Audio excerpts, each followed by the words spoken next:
Hello, class. Welcome to Lesson 8 of our Counting on Grace unit for Language Arts. We are going to be reading chapters 13 and 14 today. Please either follow along with me or read in your own book. Squeakers is joining us today, right? Squeakers, what do you think so far about Grace? Yeah, she's a little rambunctious, but she's got a good head on her shoulders too, don't you think? He's speechless. He's speechless. He's really enjoyed this book. He enjoyed nibbling on it earlier. Squeakers, you got to not nibble the books. All right, so it might be a little bit difficult for me to read while holding a guinea pig. So, Squeakers, you're going to be let down, so make sure you say goodbye. Can you hear him? He's, again, a little camera shy. Yeah, a little camera shy. So, all right, Squeakers, I'm going to put you down, buddy boy, and we are going to start reading. So, again, Counting on Grace by Elizabeth Winthrop. We are on chapter 13, and it is called Ropes. We're trying to keep it a secret, but we're tying Pepe to the bed now. In the beginning, he batted Papa's hands away and spat at the ropes, but Mamère gave him some mixture of herbs those first few days that made him quiet. Then he seemed to get used to it. Now he sleeps most of the time. Papa comes home at the dinner break to get him up and feed him something. If the weather is good, Papa sets him in the chair outside our front door for a while so Pepe can turn his face up to the sun. We told Madame Boucher that Pepe is much better and we don't need her to look in no more. But Henry knows to lock the door when he leaves for school, so the portly Madame don't poke her nose into our business anyway. It ain't right for Pepe to be tied down like that. I remember him telling me how much he hated the work inside the mill, 'cause he felt so cooped up. One time, the circus come through our town on its way south. It didn't stop 'cause there's no money to be made in a little postage stamp of a town where the mill workers put all their extra pennies in the church basket. But I remember seeing the lion curled up on his side, staring through the bars of his cage as it bumped along the main street of town behind a wagon. His fur was matted, and in some places the bare skin showed through in patches. He didn't even move or lift his head when Dougie and Thomas threw pebbles at him. Pepe used to be as strong as that lion, and now he lies still and stares at the wall as if he can see right through it. I want the old Pepe to come back to us. When his eyes are open, they never blink. I still read La Justice to him Wednesday nights, and I talk to him all the time when I'm home. For once, Mamère don't hush me up. Maybe she's glad someone's talking to him. Ever since the night she slapped his face, it's hard for her to look at him. I can't tell if he hears me. Sometimes he hums, sometimes he mumbles deep in his throat. But whenever I squeeze his hard bony hand, he squeezes back. Sunday morning I wake up choking. Delia shakes me. "What's wrong with you?" "My throat is swollen shut," I croak. I was dreaming that all the lint I'd swallowed had come crawling back up from my stomach. "Don't be stupid," says Delia. She puts a hand to my forehead and calls to Mamère that I have a fever. Mamère is late for Mass already when she comes in to have a look at me. "You can stay home, Grace. The good Lord understands that we need you doffing tomorrow more than praying today." But she says this in a low voice so that my father don't hear. "You can let your Pepe up to sit in the sun. When he woke earlier he was making sense, just like his old self," she adds, talking more to the air than to me. I nod, and when she leaves, I let my pounding head fall back on the mattress. I sleep and wake again to a cry from Pepe. He is struggling up, fighting the ropes, but when he sees me, he calms down. "I'm here, Pepe," I say, taking his hand. "I'm here." "I see you, mon petit Touchot," he says. He is speaking clearly and calling me his little bird again.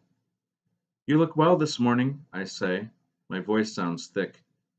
"And you do not, my little Grace," he says. Maybe whatever sickness he had has passed to me. "Delia says I have a fever," I tell him. "Your hand is warm. Let me up." "Are you strong enough, Pepe?" I ask. He looks sternly at me. "Grace, I am your Pepe. Now let me up. I will pick the root vegetables from the garden and make you a healing broth." My old Pepe is back again. He will spoon warm soup between my lips and put a cold rag on my head to stop the pounding. The world has turned again, so things are as they should be. I am just a girl sick with a fever, and he is my grandfather, the one who's always taken care of me. My fingers are used to piecing up fine strands of cotton yarn. They struggle with the thick ropes. Then they stop. Pepe, it's June. Henry started the planting just 2 weeks ago.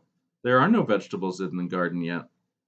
He looks confused for a minute, as if he's thinking this problem over. June, he says. Radish soup. He used to make me radish soup when I was little, with the green radish tops dropped into the water at the last minute. My fingers start working through the knots again. Pepe is acting like his old self. Won't Mimere be happy? His legs start to slip out from under him the first time he tries to stand. He puts a hand on my shoulder and I almost crumple under his full weight. He grabs the doorknob, straightens, sways, tests one foot, then the other. Stiff, he says. Then he turns to me. Back to bed with you. I shall go out to pick the radishes. This worries me. He ain't been outside in days, and only then to sit on the chair in the sun when Papa watching him. No, Pepe, I'll go to the garden. You boil the water.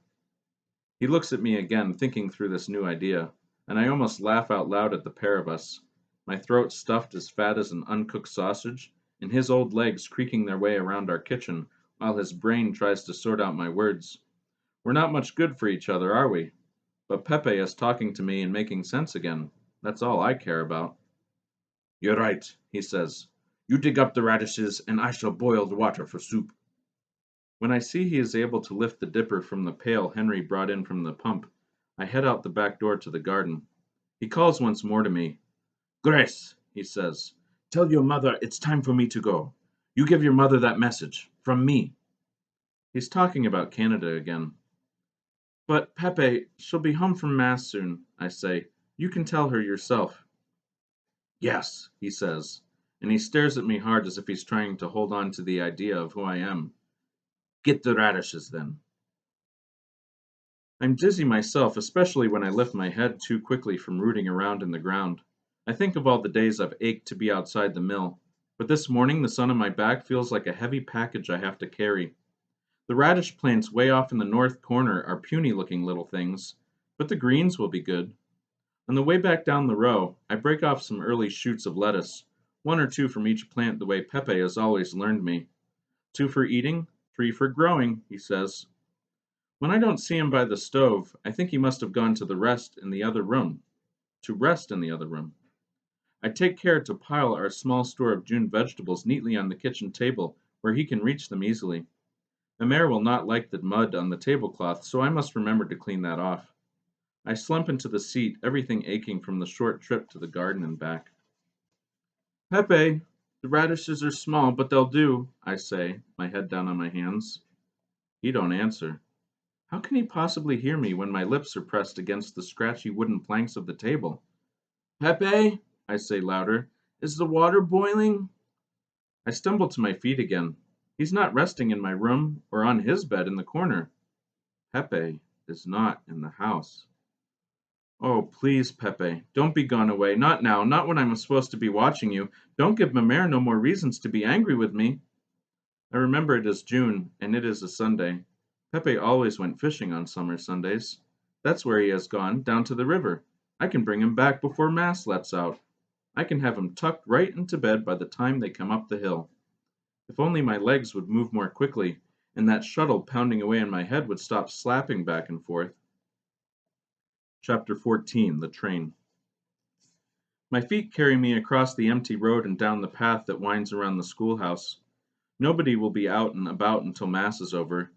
Please, Pierre Alain, I pray, please talk long today. I slide into the woods where it is cool and quiet. I ain't been down this way since the day I followed Arthur to the trapper's shack. I call Pepe's name, but my voice is feeble. It don't even stop the birds from their singing. My bare feet trip on the knotty brambles and I grab for a tree to steady myself, but I go down anyway. The damp ground cools my hot cheeks and I rest for a while, turning my face one way then the other. It feels good not to move. I'm coming, Pepe, I call out, but he don't answer. In the distance I hear the train coming north, hooting once, then twice like an owl. Then I don't hear no more after that. Someone is carrying me. Pepe, I say, we have to go back home now. We have to make the soup. Shh, says the man's voice. My face is rubbing against his scratchy coat. I don't open my eyes. Bells are ringing. Maybe they are inside my head as well. Je l'ai trouvé. Sorry. Je l'ai trouvé! Shouts Trench Johnny's voice. Now I am sure I am hearing things. We bounce along and he grunts like an animal as we climb a hill. Suddenly we move out of the shade of the woods and the sun hits me full in the face. I am rolled out of his arms into another's. Grace, whispers my father, his breath a tickle in my ear. Merci à Dieu. Pepe is fishing, I say, my eyes open now. But my father's head is nothing but a black spot in the middle of the light. I went down to the river to get him. Face dodo, he whispers in my ear. Is he ordering me to sleep or telling me a secret? I can't tell. Close your eyes, he says. It is an order. I obey. French Johnny found her in the woods, he says when we enter the house. I feel the heat of many people moving about in our small kitchen, but still I keep my eyes closed. Papa will tell me when I can open them. My God, not her too, I hear my mother scream, and the room goes quiet. She is alive, says my father, burning with fever. He won't let anybody take me away from him, and lowers me to the mattress himself. I don't remember my father ever carrying me before. I feel lonely when he lets me go. I am dreaming. Me and Pepe are walking along the river. I am carrying a bucket.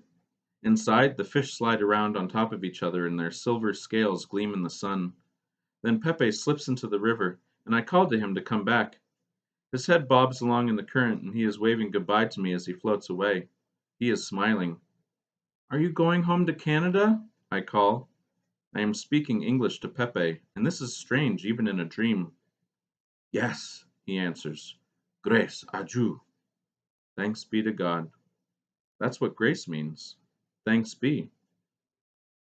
Someone is hushing me. I am so thirsty. Who is stuffing my mouth with cotton? I twist my head and spit again and push the hands away. Suck the rag, says the voice. It sounds like Madame Boucher, but when I open my eyes, nobody is there. Next time I wake, ma mère is singing me a lullaby. Fâche dodo, she sings, fâche dodo, mon petit ouzou. I keep my eyes shut. I don't want her to see that I am listening. I don't want her to think I'm nothing but a poor sickly thing that's going to die in her the way my sister Claire did. Pepe is the one who's dead. He was hit trying to climb on the train when it was still moving. My father tells me the first morning that I can sit up.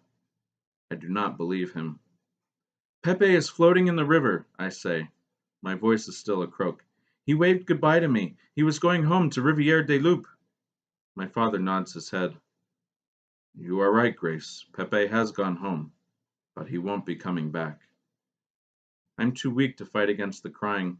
Papa pulls me onto his lap and rocks back and forth in the chair, the way he rocks on his heels when he plays the accordion. It seems he don't mind holding me when we are alone. He never touches me in front of the others. Ma mère told me I could untie him, I say at last, as I did many a time. But I left him alone when I went to pick the radishes. Your Pepe knew what he needed to do. He would have found a way to go, no matter who had been with him. Now my father is the one who says the rosary and gives the blessing. That night after supper, we gather in a circle around him. There are only 5 of us now. Bon Dieu, he says with his eyes closed. Thank you for giving our Grace back to us, and for gathering Pepe to your own sweet reward, the place where he suffers no more. His voice sounds like music. It rises and falls like the bellows on his accordion. I've never really noticed that before. Pepe's voice was always the biggest in the house. After the rosary, Papa rests his hands on each of our bowed heads and prays over us. Mamère is last. He puts his lips close to her ear and a shiver passes through her shoulders when she hears what he says. Mamère is quiet, I say to Delia that night. The bed feels big for the 2 of us. Henry is sleeping in the kitchen now. She can't forgive herself, says Delia to the air, for slapping Pepe. The next morning on the way to the mill, walking next to Mamère, I decide to tell her what Pepe said. Mamère? Hmm? Pepe said to give you a message. She stopped suddenly halfway down the hill to look at me. The other people part and move past us in the same easy way that the river flows around a rock. What did he say? I am trying hard to remember his exact words. Tell your mother it's time for me to go. Just that. I thought he was talking about Canada again. I said you'd be home from Mass soon and that he could tell you himself. Only me? She's testing me again. I take my time with my answer. Yes, I say at last. The message was for you. She's looking out over my head at something in the distance. We don't speak again. I eat by myself. I can see the other kids thinking a death in the family is something you can catch as easy as a fever. Arthur's the only one who comes near me. When he sits down, he says, It's bad what happened to your Pepe. I don't want to talk about it, I say. I'm thinking if I don't talk about it, then it didn't happen. And Pepe is just visiting family in Canada. One day he'll come back. We'll pick the vegetables together, and I won't rush so much. I'll wait for them to grow big enough. But I don't mind Arthur being the one to sit next to me. He knows about losing people. I lean over and spit through a crack in the floor. The glob is thick and flecked with lint. We both watch as it makes its way between the boards and disappears. Pity the worker down below. What's happening to the soldier? I ask. Remember how he didn't run away from the first battle, but he did from the second? He figured out that he had to save himself. He done the right thing. Then Arthur blurts out this long passage from the book that he memorized. It's that same thing he told me before about every little piece rescuing itself. He said the rest of them be damned. Arthur, you shouldn't swear. I'm just quoting the book, so I'm going to save myself, Grace. You'll see. I'm figuring a way. Save yourself from what? From the mill. I shake my head because I have no idea what he's talking about, but it must be the fever ain't left me yet. I am slower doffing than usual. My mare watches the Hank clock, but she holds herself back from pushing me too hard. 3 days in a row she lets me off early and doffs the bobbins herself till the closing bell. All right, I hope you enjoyed our reading. Definitely some very tough parts going on in the book right now. Thank you very much for listening, and take care. We'll talk to you soon.